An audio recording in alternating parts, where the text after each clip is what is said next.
After a ridiculously long 19-hour journey, we finally arrived here in Djibouti, and we're now basically going to go and try and buy 2 local bicycles and see if we can cycle all the way to South Africa.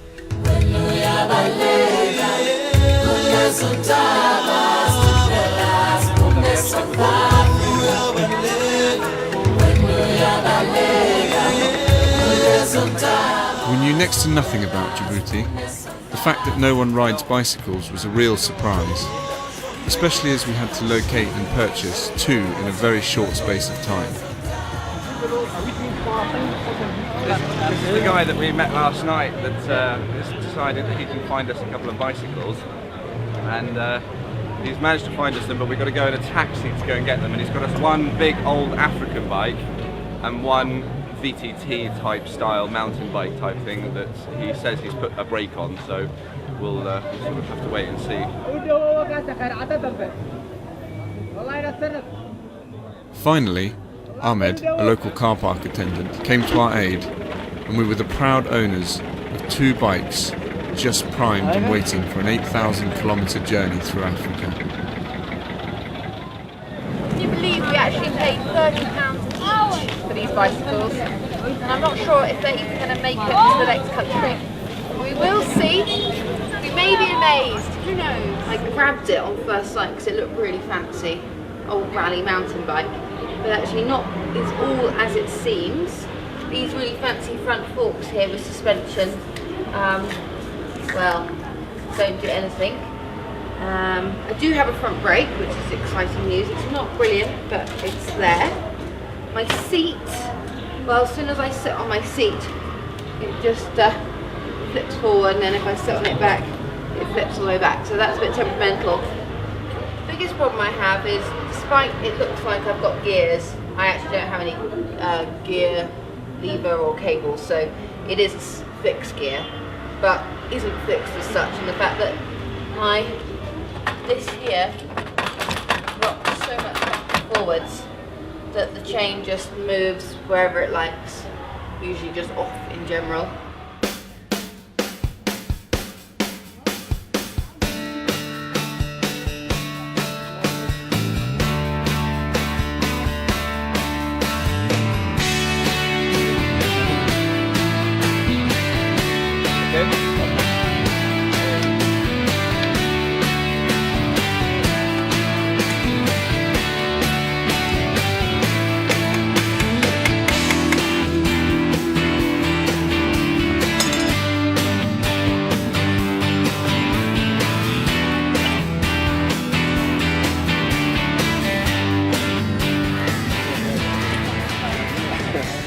Right, and we're finally off.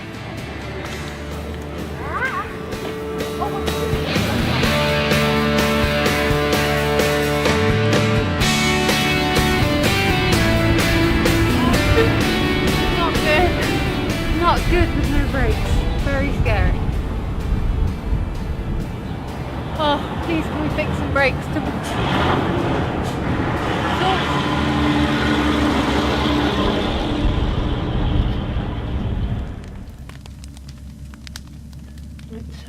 Our first day camping after a really long and arduous day where we basically failed miserably. We only did 50 kilometres instead of 100, so room for improvement, I'd like to say.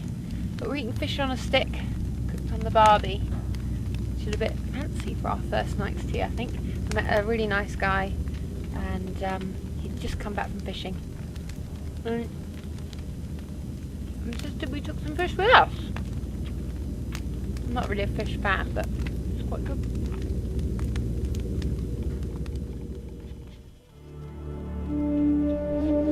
Djibouti is one of the hottest and most arid countries on Earth, with an average temperature in September of 100 degrees Fahrenheit and with less than 0.1 inches of rain, hence the lack of bicycles. We seem to be sharing the same lunch patch with Mr. Camel. He's not at all bothered. Enjoy. Hello.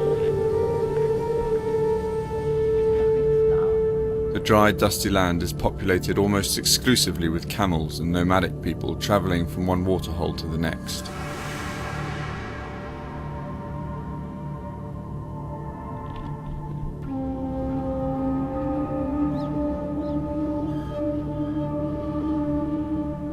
The sun is just unbearably hot, and so we found the only bit of shade we can, which is a drainage tunnel under the road in which we're cycling on, and it's bliss, absolute bliss. It's been such a hard morning.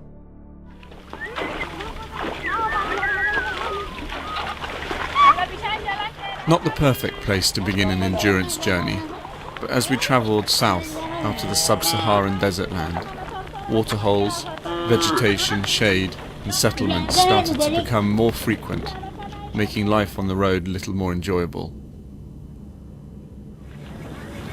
Basically the thread's been stripped off this bolt, so I can't get the back wheel off without cutting it off.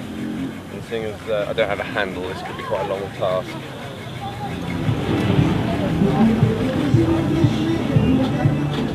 Despite the love and tender care that was bestowed on the bikes during their inaugural makeover, running field repairs were starting to become the norm. Thankfully, the city of Diradawa was large enough to have a small bike shop, where I was able to exchange my bent front wheel for a straighter one.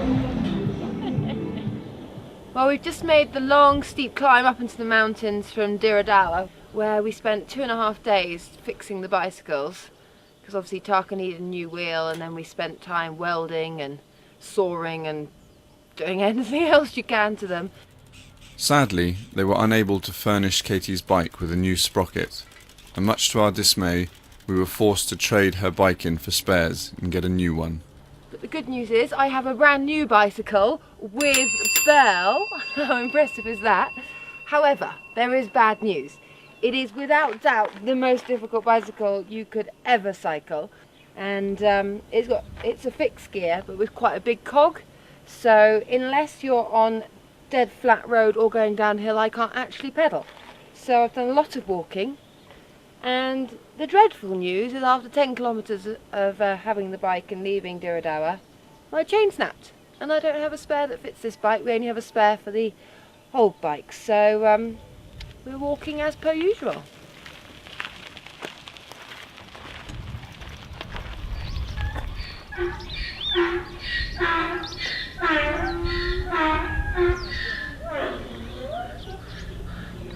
Feel a bit like that too.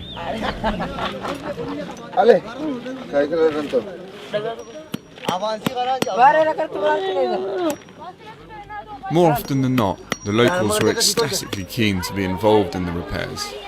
Unfortunately, as fascinating, ingenious and resourceful as their techniques were, the durability of their repairs often didn't hold more than a few kilometres.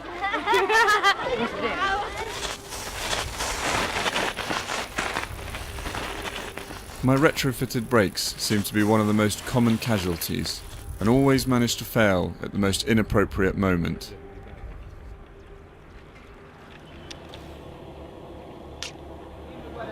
One of the reasons why we decided to do this trip on old bicycles was to try and promote the use of old bicycles in Africa and to show how useful they were.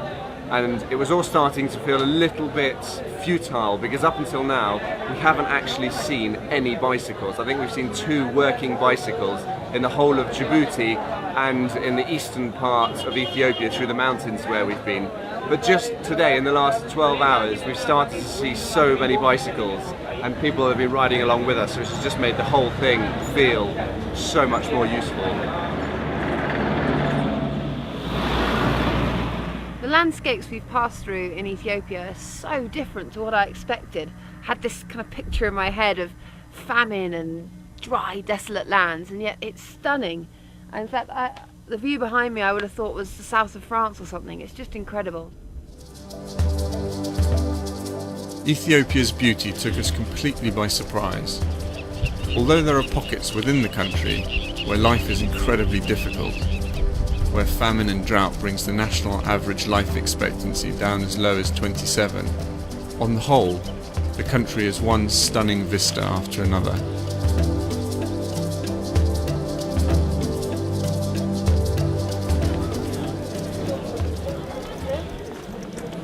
crossed the border from Ethiopia into Kenya last night, but unfortunately we're not actually allowed to cycle today. The northern regions of Kenya are notorious for bandits, and we have been told that any easy target will be robbed and killed, so we must go by bus.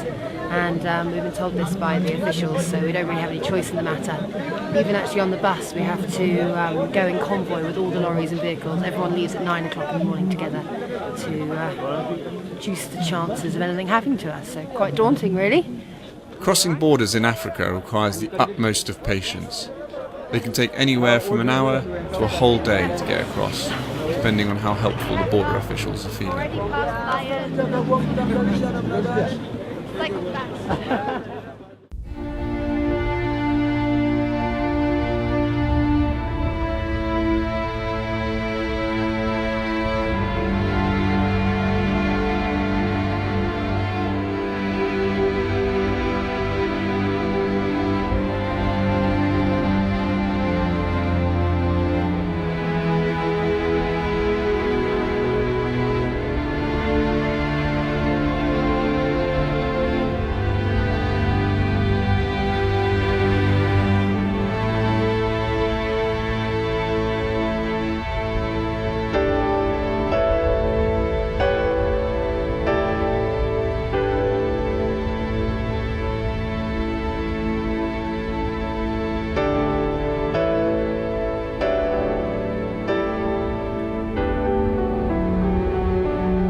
So much has happened in the last week, I don't really know where to start. We got to just outside Nairobi when we had our camera stolen, so we haven't been able to document anything for the last week, which has been frustrating. That's actually been the least of our problems. Unfortunately, much to my sadness and regret, Katie's had to go home. We got a phone call saying that she had to go home for an operation, and after long and lengthy debate we decided that I was going to finish the journey on my own. With a bit of luck I'll make South Africa before Christmas, and I'll be able to go home and spend Christmas with her.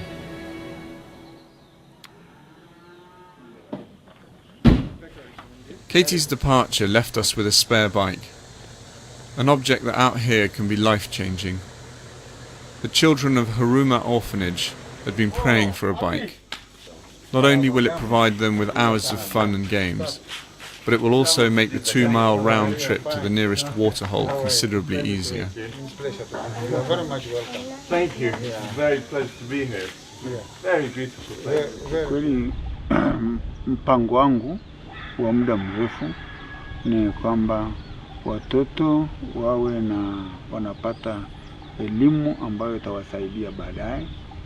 Kwa mfano nilikuwa nafikiria kwamba sawa, watoto wakishapata elimu ya shule za msingi au sekondari nje ya hapa, lakini wakirudi hapa nyumbani warudi wapate elimu aidha ya ufundi, ili baadaye waweze kujitegemea, kwa sababu lengo ni hao watoto waweze kujisaidia wenyewe. Kama watoto kubwa. Asante. Asante, peni uje mkono. Karibu sana. Yeah, karibu. Take care, guys. Enjoy it.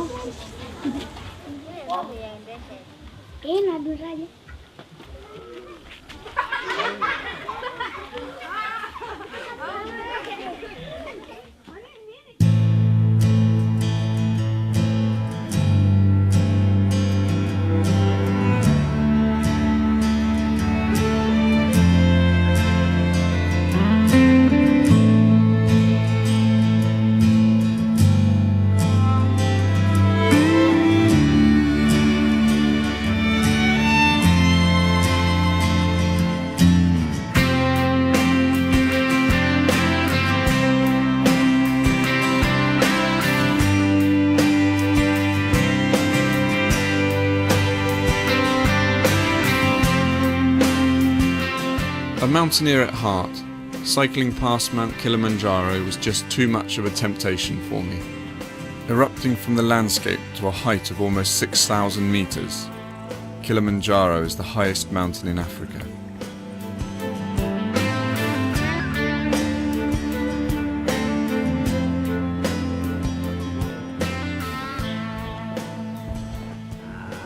Nimepanda miaka 4 kama pota na sasa miaka 12 kama guide. Kwa hiyo kuwa kileleni nimefika zaidi ya mara 100.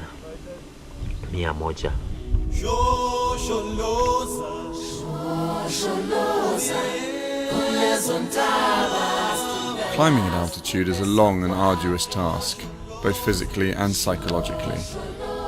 Most of your days are spent sitting around at camp or climbing incredibly slowly to help acclimatise your body to the harsh environment.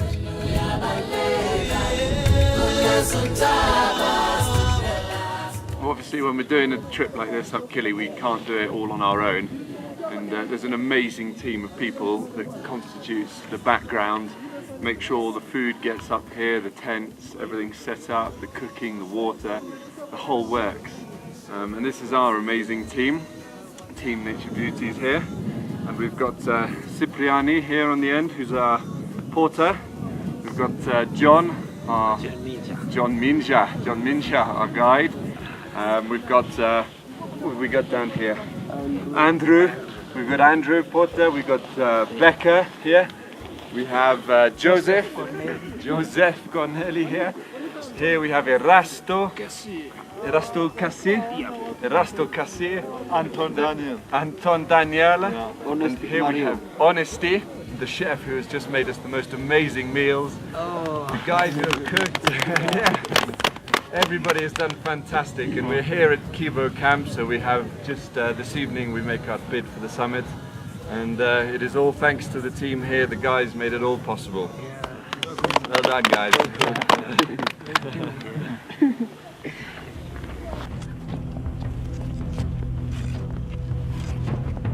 Almost 4 o'clock in the morning, and we're at about 5,300 meters. It's been snowing almost all night. It's only just stopped. And unfortunately one of our team members, Sadie, starts suffering from AMS, and so she's had to turn around about 5,200 sadly. It's a bit of a blow because we would have loved to have all made it to the top.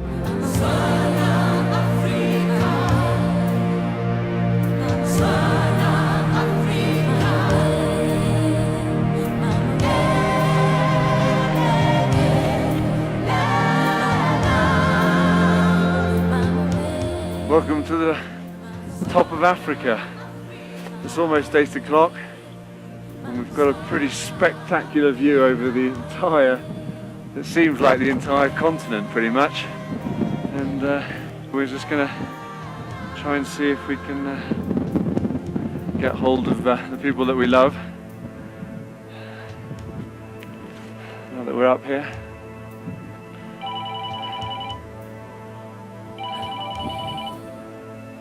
But of course, you go through to their answer phone.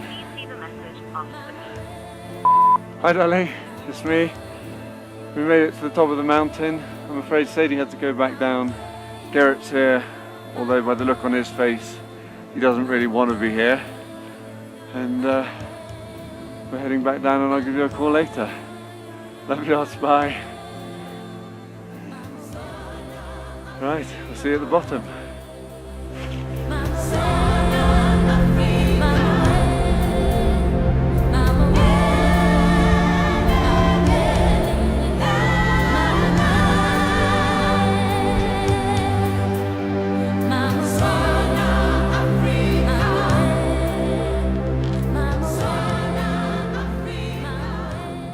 Having looked out over the top of Africa, it was time to get back on the bike and head south once again.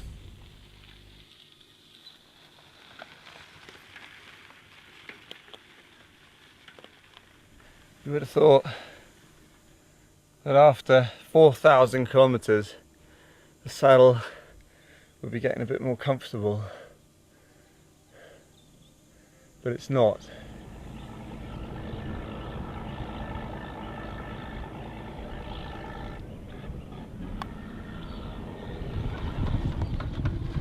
Even though being on the bike is hard work,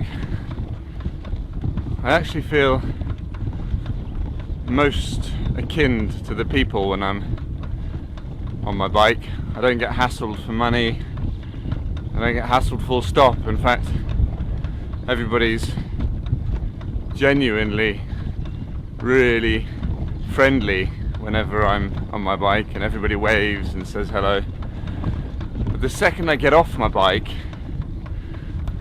I'm this mzungu, this dollar bill walking around, which is really unpleasant.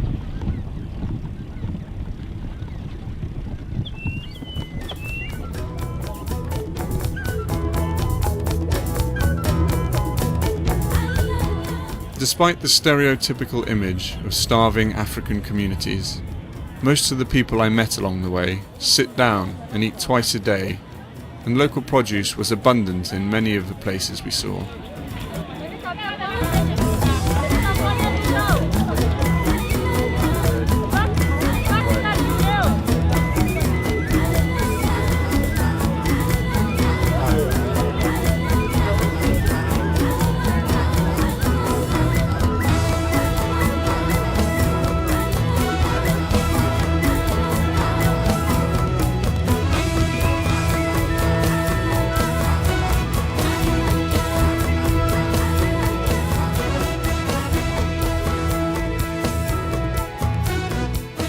I've been cycling on my own, it's been incredibly difficult to try and get any filming of myself done at all, because as soon as I set the camera up on a tripod and leave it and cycle away to try and cycle back towards the camera, people just come out of nowhere and start picking up the camera and moving it and touching it, and I don't want to accuse them of stealing it, because I don't know whether they're just curious or whether they have got the intention of stealing it, but the fact that they're picking the camera up and moving it makes me incredibly nervous, a little frustrated as well, but it means that I'm having to just film an awful lot more scenery, and the only time I can really film myself is when I'm sitting just next to the camera somewhere quiet like this.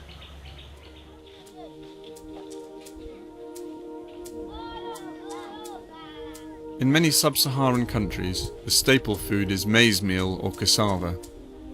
The women of the villages spend much of their days grinding down the plant, cassava in this instance, into a fine powder so that it can be made into a paste that resembles a bland mashed potato.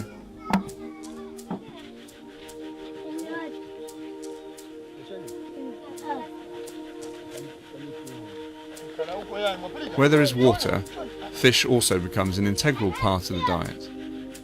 After initially devouring the dried fish served throughout the markets, I was a little more wary, having now seen how it was prepared, although nobody looked any of the worse for it.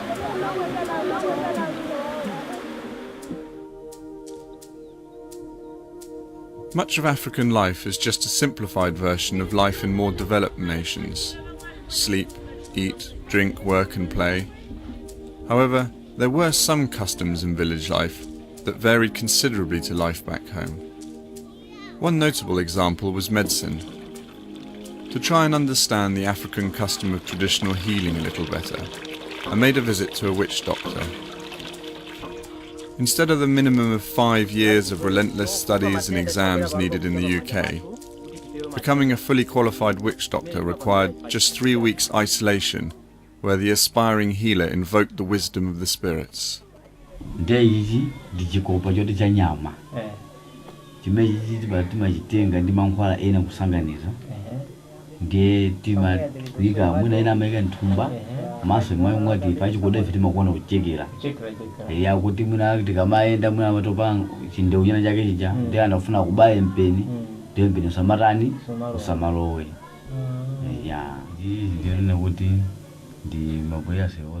Despite 1 or 2 of the remedies he explained having some plausible ground for medical cures, my overall consensus was that it was probably better to keep my illnesses to myself. In contrast, their resourcefulness and manual dexterity is incredibly accomplished.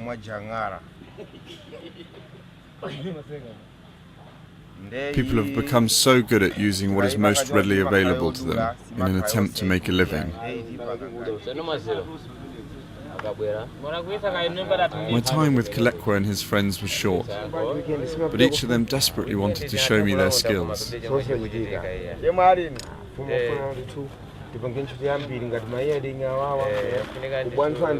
Whether they are moulding clay into creative sculptures, stitching feathers into earrings, or carving old pieces of wood into animals, they create the most spectacular results. One of the best things about this whole trip through Africa, and I think it's probably the thing I just absolutely adore the most, is the completely limitless amount of fresh fruit that you can find just anywhere. Doesn't matter where you are, any village has got all their fresh fruit. And one of my absolute favourites is coconut. And I tried to break one open earlier and it was an absolute disaster, so we're going to watch how the lady who actually owns the stand does it, which is probably a far, far better way of doing it.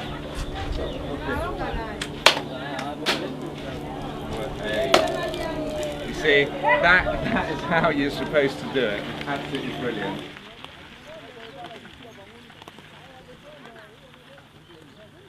You wouldn't believe it, but this is actually the main road to the border between Mozambique and Malawi, and it's actually just deteriorated right down to a single track where I'm having to ride in the bush to avoid other cyclists. It's incredible. Oh, so close. There's times on this trip, even whole days, when I'm just ready to pack it all in and go home. And occasionally you come across something like this. It's all right again.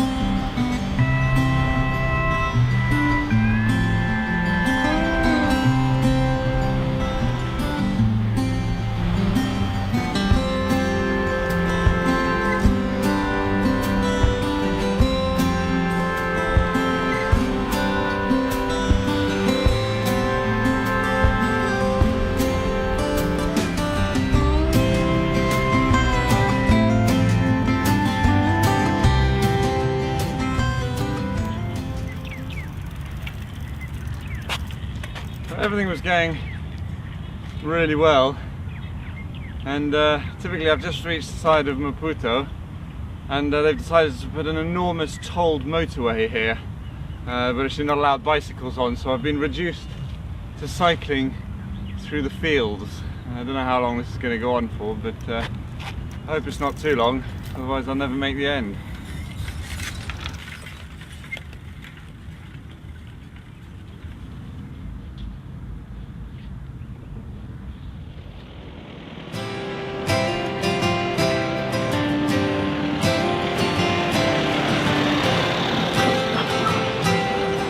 After 3 months and 8,000 kilometers, my journey was coming to an end.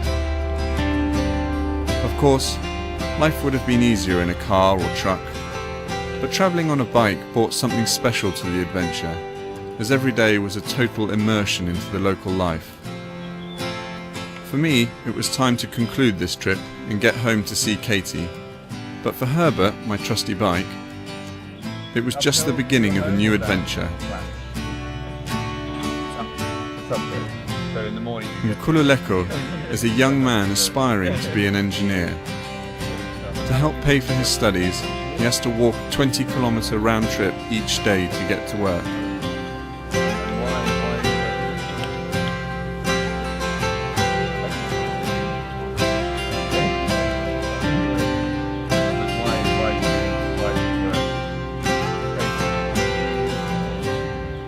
What made him more deserving than anybody else? Nothing. But I only had one bike to give away, and Nkululeko's admirable persistence in learning how to ride a bike was enough for me.